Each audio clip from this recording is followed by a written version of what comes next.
Bonjour à tous, bonjour à toutes, ici Bilbo12 Apple et aujourd'hui on se retrouve pour une nouvelle vidéo. Donc ça faisait un moment que je n'avais pas fait des vidéos du fait qu'on était en vacances. Maintenant je reprends avec un rythme beaucoup plus régulier, donc c'est parti. Red wine. Let's go to the beach. Let's go get a wave. Cela va faire maintenant près d'une semaine que nous sommes au courant qu'Apple tiendra une keynote. Donc pour ceux qui ne savent pas ce que c'est qu'une keynote c'est les sortes de réunions qu'Apple organise en général 3 fois par an pour présenter soit des nouveaux logiciels, soit de nouveaux produits.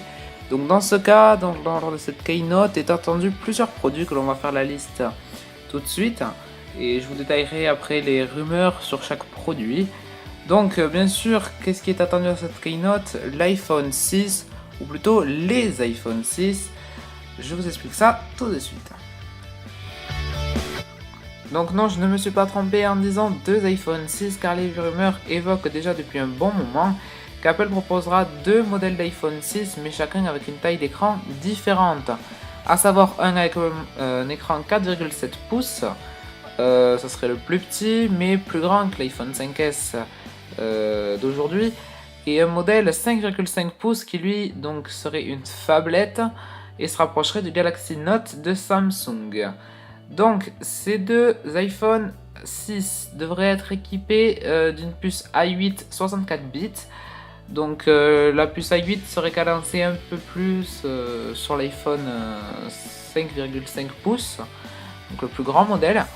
Et donc l'écran sera en saphir synthétique, ce qui donc augmenterait la résistance contre les rayures et les chocs.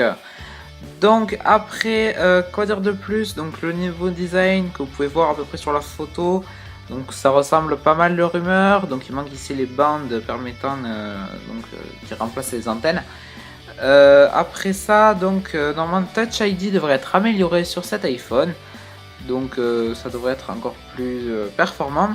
Et la caméra arrière devrait passer de 8 mégapixels pour l'iPhone 5S à 13 mégapixels, ce qui permettrait de filmer en 4K. Surprise ou non, Apple devrait également présenter son iWatch finalement, donc le 9 septembre en même temps que l'iPhone. Donc bonne nouvelle pour ceux qui l'attendaient depuis l'année dernière déjà. Donc cet iWatch, bon, on n'a pas beaucoup de rumeurs à ce niveau-là. Mis à part qu'elle aura un écran de 1,9 pouces si ma mémoire est bonne, voilà, et donc des modèles, comme vous pouvez le voir, seraient proposés, à savoir en cuir, or, argent et noir, et après les bracelets en plastique de couleurs différentes, donc ça reprendrait un petit peu le schéma de l'iPhone 5S et de l'iPhone 5C. Donc bon, reste à voir, mais ça serait assez intéressant de voir à quoi ressemble la montre vue par Apple. Puis un autre point à noter également, un peu moins important ce coup-ci, Apple devrait revenir sur iOS 8, peut-être pour dévoiler une nouvelle fonctionnalité cachée jusqu'à présent, ainsi que OS X Yosemite, qui voilà, donc Apple devrait revenir vite fait dessus sur ce point et indiquer la date de sortie officielle de ces deux produits, à savoir que normalement la Golden Master, donc la version finale, sera disponible le 9 septembre, pour les développeurs ayant installé iOS 8 Beta depuis le début.